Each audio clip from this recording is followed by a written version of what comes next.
Welcome, everybody, to Peninsula Symphony All-Stars at home, and we have a true all-star with us. Peninsula Symphony audience members will remember Soyeon Kate Lee for her performance of Rachmaninoff's second piano concerto with Peninsula Symphony a couple of years back. Welcome. How are you today? I am good. It's so great to see you, Mitch, and it's so great to connect with your audience via Zoom. Well, yeah.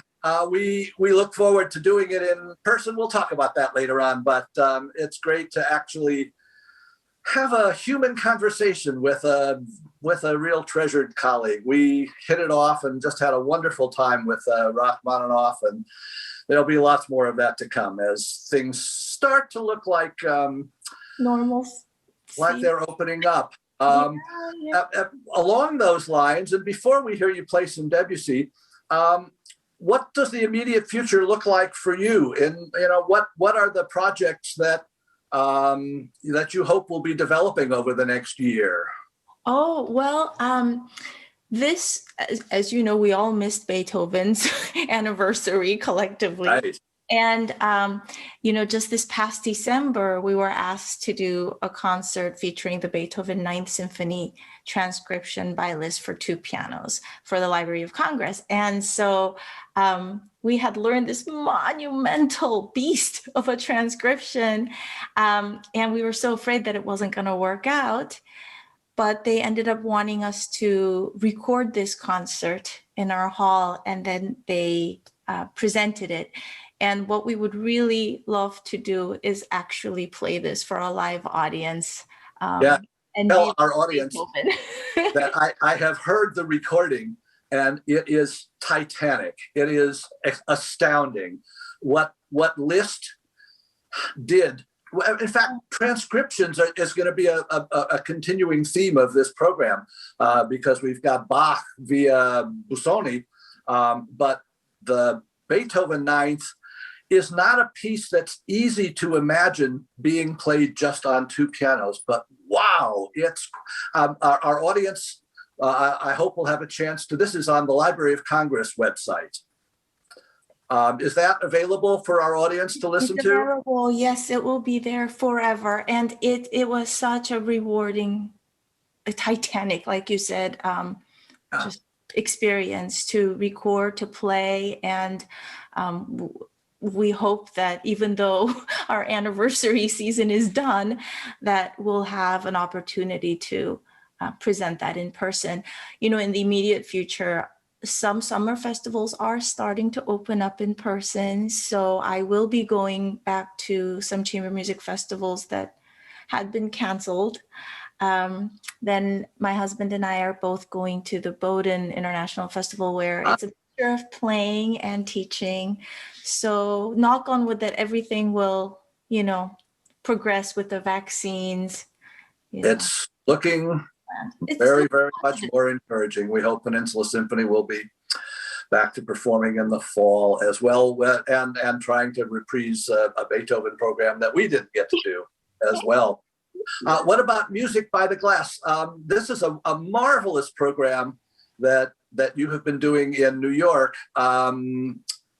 Tell us about Music by the Glass, and we're hoping that will recommence. Yeah, so Music by the Glass is our pet project that my husband and I started with a group of our friends in New York City.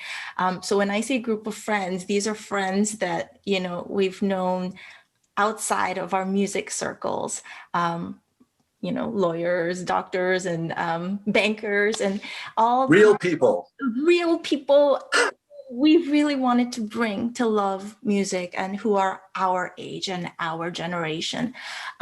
So with the help of our friends who own this beautiful gallery in Soho, the Mizell Gallery, they host us for every event, and we have a really social evening of music and wine and food. And, I think Liszt might be sort of this person who weaves in and out of this conversation today. But, I want to go back to the days of salons and music being intimate. And it was our way of creating that atmosphere in the 21st century. And so since COVID hit, of course, we had to cancel the concert that was scheduled for that March when everything was starting to look really strange. And since then, we've tried to stay connected with our audience, much like what you're doing with the Peninsula Symphony, with these musical postcards. We would just send out like a movement of a piece from home, every few weeks, just to say hi and hang in there, and we will meet again. And we're really hoping that this season, next season, the new season, things will be back and running. The idea of matching, of pairing wines and music and food is a wonderful one. The Peninsula Symphony is planning a virtual gala this spring, in which we will be doing some musical performances and pairing those with wines and creating an evening around that. So I think it's a brilliant idea, and I guess we stole it from you. I don't know. No, I mean, it's not a new idea. I think the only maybe newish thing is that our board is entirely made up of people our age, and we just love the energy behind it and the new audience that we're able to build with it. So here's looking forward to making all those things happen again and getting back to something like what we considered normal before. We'll talk some more about that, because I think we've all been changed a little bit by all of this. But in any case, we're going to start by having our audience get a chance to hear you play one of the Debussy preludes from Book One, What the West Wind Has Seen. What would you like to tell us about this Debussy prelude? Well, Debussy preludes, it follows the tradition of course, the Chopin preludes, in a sense that they became concert music, right? Unlike the preludes that used to be a prelude, literally, to a bigger piece. What's different is that it doesn't have a specific key scheme. These are written in 2 books, 12 of them in each book. And what's interesting about these is that each has a title, but he does not give the title in the very front or the beginning of the piece where you would expect it, but with an ellipsis at the end of each work. So it's, when you go hear it in a program, and maybe we shouldn't tell them what it is, because when you hear it in a program, I think Debussy wanted you not to be confined by that title, and to just sort of let the music speak to you. And then, as an afterthought, that's what I had in mind, or that's sort of the gist of the perfume of this music, if you will. So, yes, and these pieces, unlike the Chopin preludes, are really very colorful and pictorial, and you can really let your imagination roam free. Yeah. So let's hear now Soyeon Kately performing from Book One of the Debussy preludes, What the West Wind Has Seen. Here we go.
So that beautiful performance of Debussy Prelude, number 7 from the first book, What the West Wind Has Seen.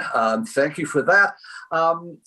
And I need to ask, before we get any further, what this last year has been like. What has the Cincinnati wind seen in your family's life? Oh my goodness. What can I say? We have at home, now turned 3-year-old, but when it began, a 2-year-old and a 6-year-old, and we couldn't go out anymore. We had to eat every meal at home. We had to scrub down like everybody else. The grocery was kind of an all-day extravaganza, just in terms of, cleaning everything, sanitizing everything. Right. And so we just thought, oh my goodness, we're never going to sleep. We had to practice in the wee hours of the night. I mean, just told you about that Beethoven ninth we had to put together. We literally rehearsed at 2 a.m. We would put the kids to sleep. We would have to wait until they were in their deep sleep, so that they, and so it's sort of upended our life, but it has forced us to slow down so much. And I feel like I didn't even realize that I was on a constant go mode since I don't even know when. It must have been my 20s,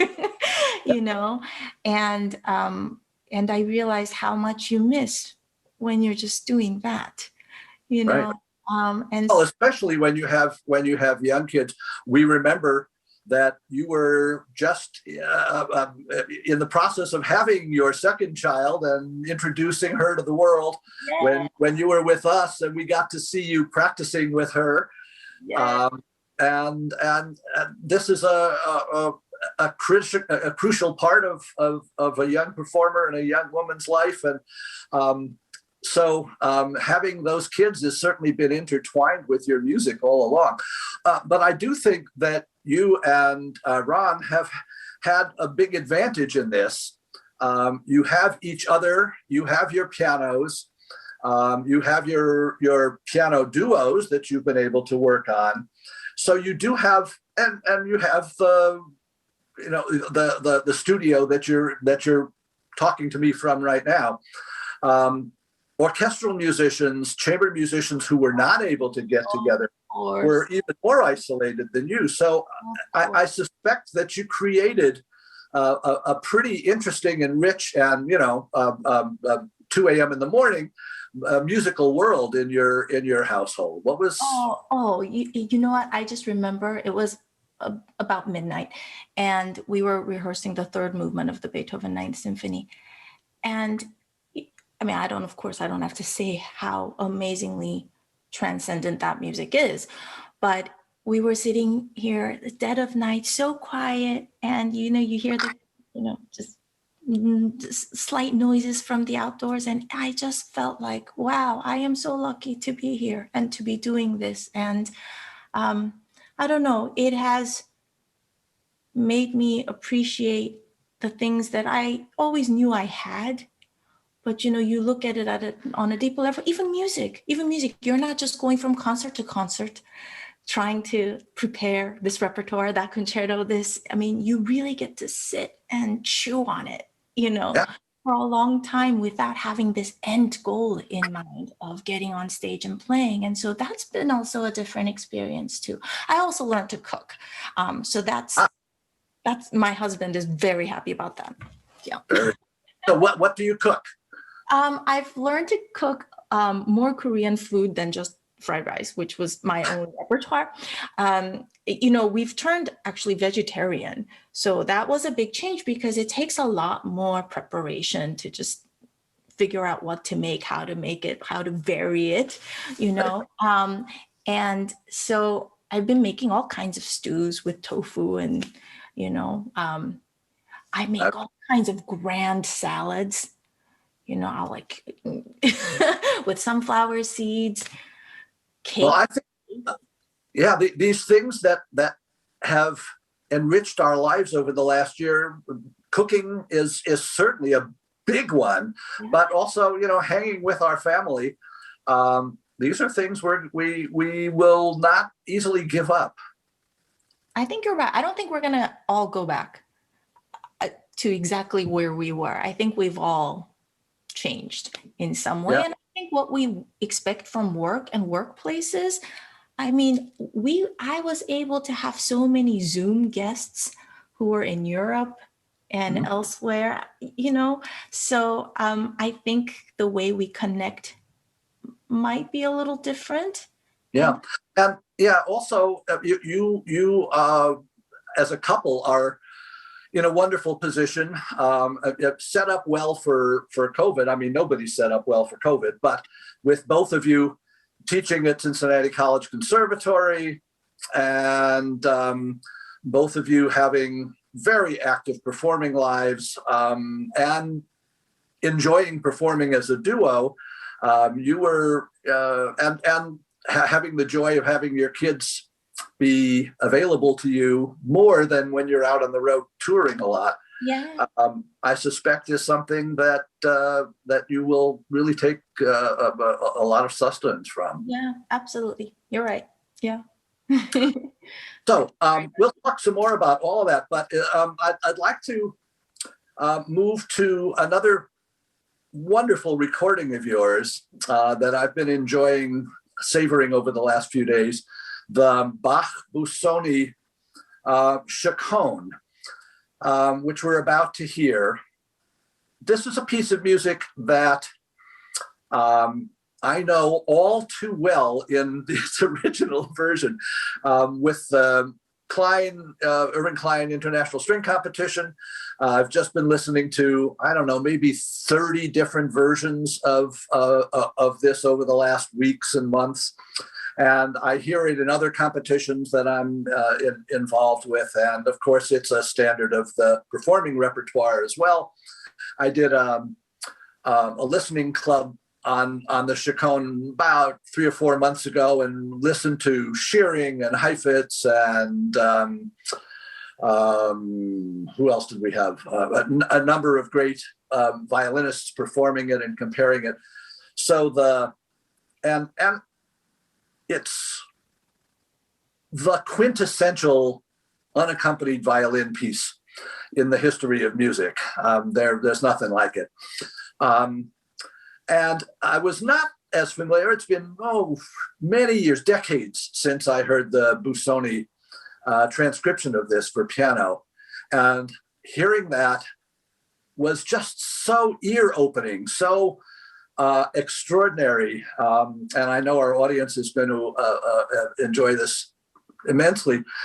It becomes a true, Busoni is such an extraordinary composer and transcriber, but it really becomes a piano piece. Yeah.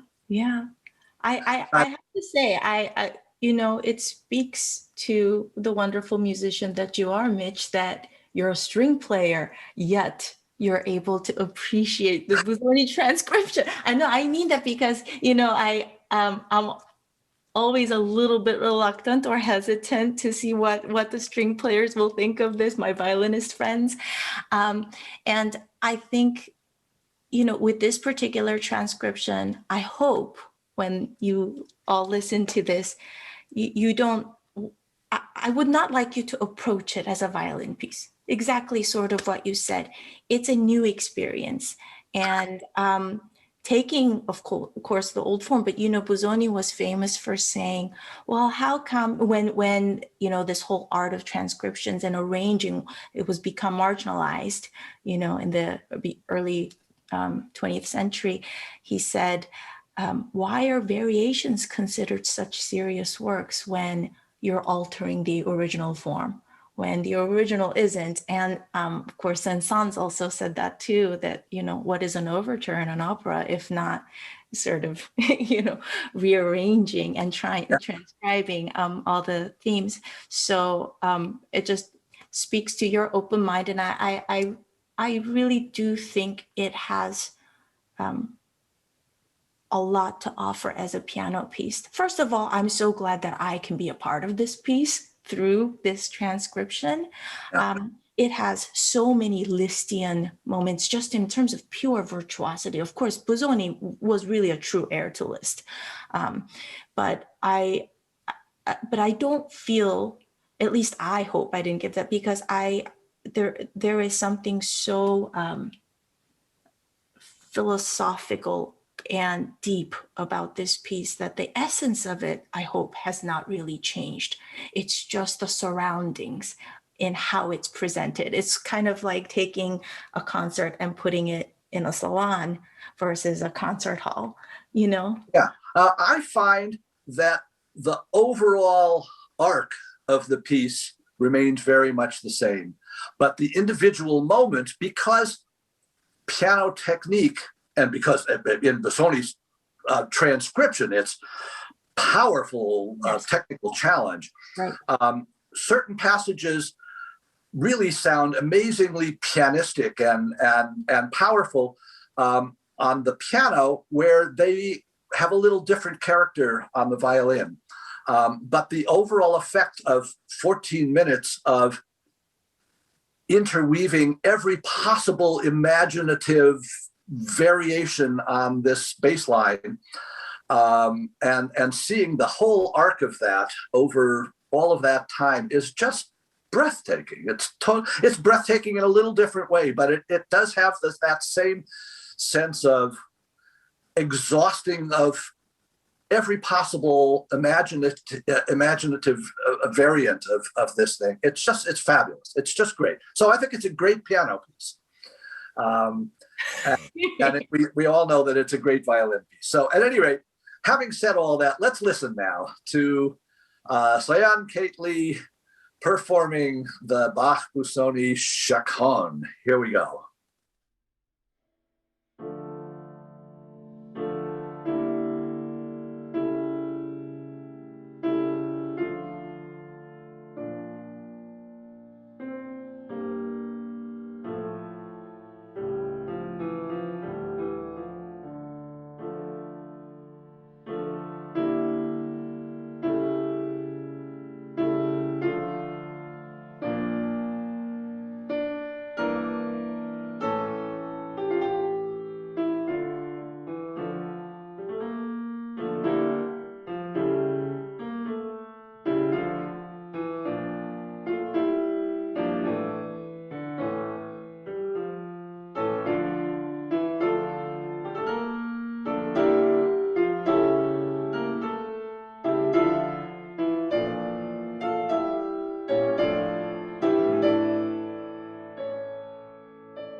That was Soyeon Kate Lee performing the Bach Busoni Chaconne, this extraordinary, breathtaking piece of music. What was it like to learn this piece, which is, I'm guessing, on the upper end of the technical challenge and intellectual challenge?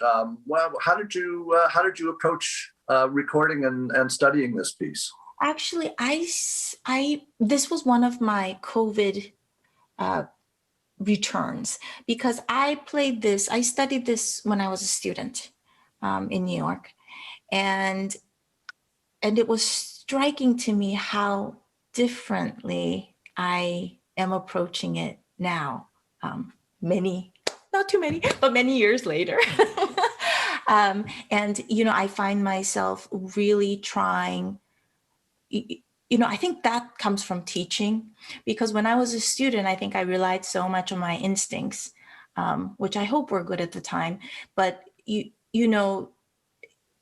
that's what you do. I mean, you are also used to how other people play. You're of course influenced by your teacher and all of this. And I just wanted to come back to it on my own.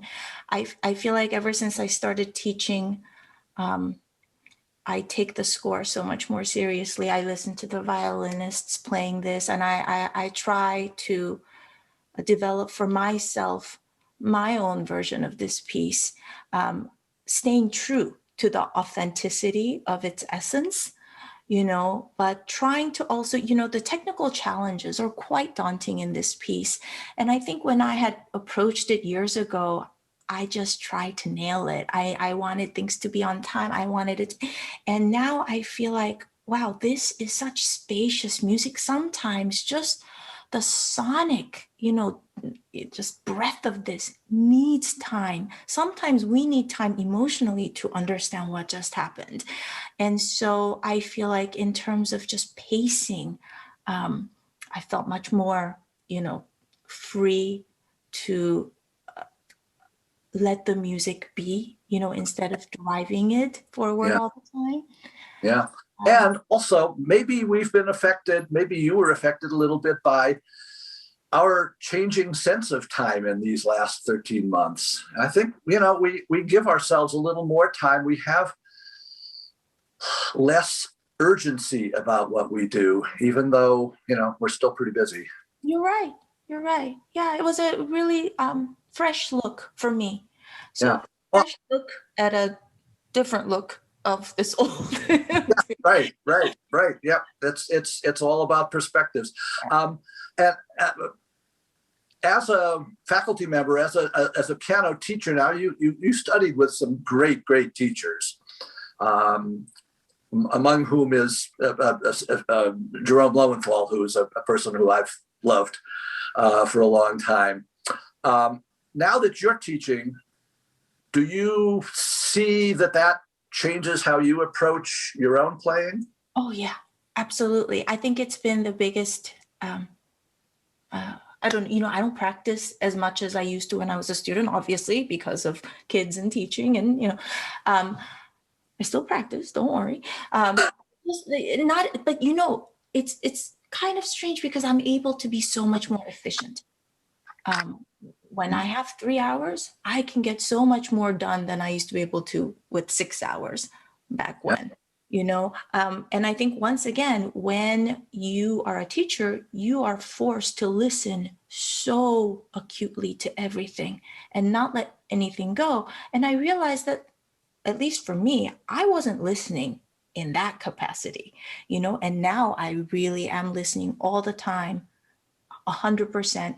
And not only that, it's been very helpful for me, because I never want to tell a student, well, do it like this. I have to say, do it like this because these are the reasons. These are the musical reasons, Right. the theoretical reasons. These are the stylistic reasons why this choice that you're making might not be the best choice. And I feel like in order for me to back up anything that I try to advise them, I have to be able to have clarity.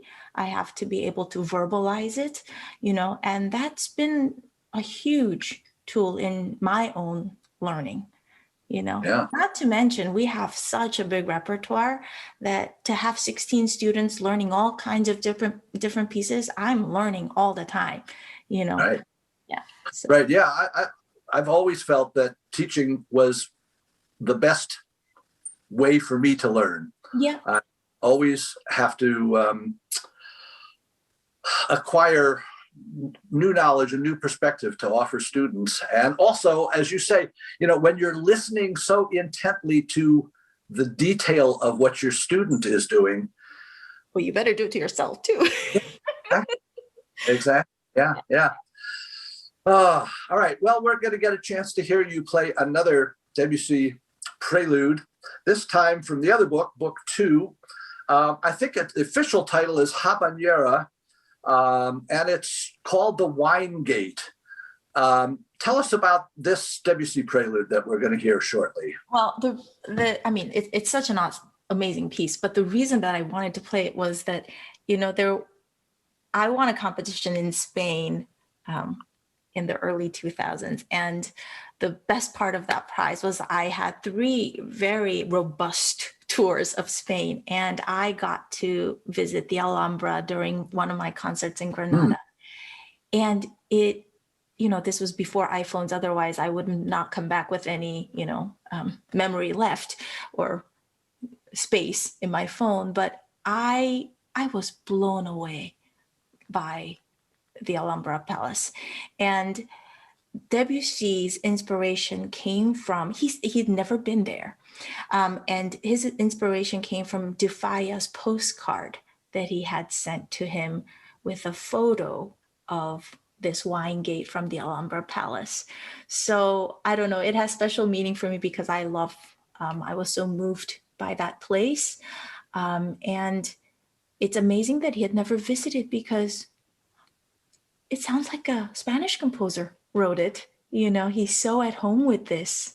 Well, and some of the best best Spanish music is Ravel, of course, yes. by French composers. Yeah. Ravel, Debussy, Bizet.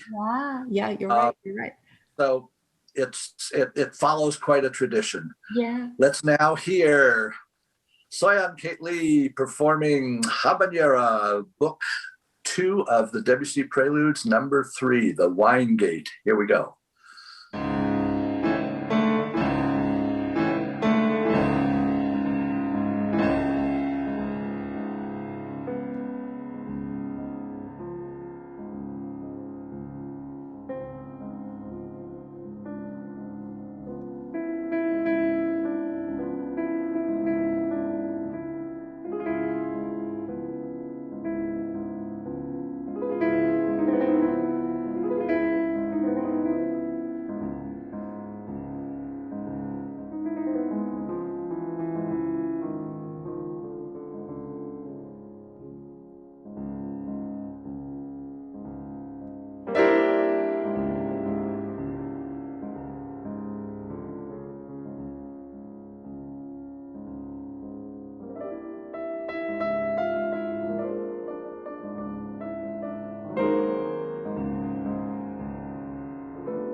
Thank you, Soyeon, Kate Lee, for beautiful performances of Debussy and Bach, Busoni. It's just a joy to see you and to hear you play and to connect with you again. We're hoping that the next year will bring us back to something closer to normal, and that we get to see you perform with us and out here on the West Coast. It's going to be a difficult and strange ramp up, but what do you think the next year is going to look like? For me or for all of us? Yes. Well, I hope the arts will be back, because we need it. I think if anything has been proven through COVID is that arts are essential and live performance is essential, and that we need to connect with one another. I mean, Zoom is wonderful, and this has been sort of a Band-Aid in a wound. And that's, thank God for that. But I think that music thrives and lives when we're able to be moved in the same space together. Because I think what the isolation has taught us, the social distancing, is that we can't live like this. We can't be distanced from one another. We need to hug, we need to feel affection and enjoy great music together. So I'm very hopeful. And I know that your community and the wonderful people in the Peninsula Symphony and the family around it will be back and running. And yeah, it's looking very encouraging. There's new protocols out for live performance indoors in California that are going to take a while to work out, but we'll be back. And I think we're preaching to the choir here. Everybody who's watching this has that experience of seeing you and other musicians perform, look at each other, listen to each other. What gets created live in that moment is like nothing else that we have in our lives. And I know that our audience is looking forward to being part of that again. And it's, the other thing is, no matter how much work we do on our own, practicing, rehearsing, unless it's in front of a live audience, it's not really a completely fulfilling musical experience. It's telling Debussy's story or Bach's story to an audience. Reading it aloud to yourself or performing it in a practice room has wonderful rewards, but it's the communication with an audience that we value the most. And we have feedback from that during a live concert that we wouldn't otherwise have. So I miss seeing you all, and I look forward to seeing you. You bet. That's that's our most fervent hope for the immediate future, and I'm sure it's going to happen. What a pleasure to see you again, to hear you play, and to get a glimpse into the musical world that you have. Thanks so much for being with us. Thanks to our audience for watching this program today, and we'll see you very soon again for Peninsula Symphony All-Stars at Home. Good night, and thanks, Soyeon, Kate Lee. Thank you so much for having me. Take care. Bye. Bye.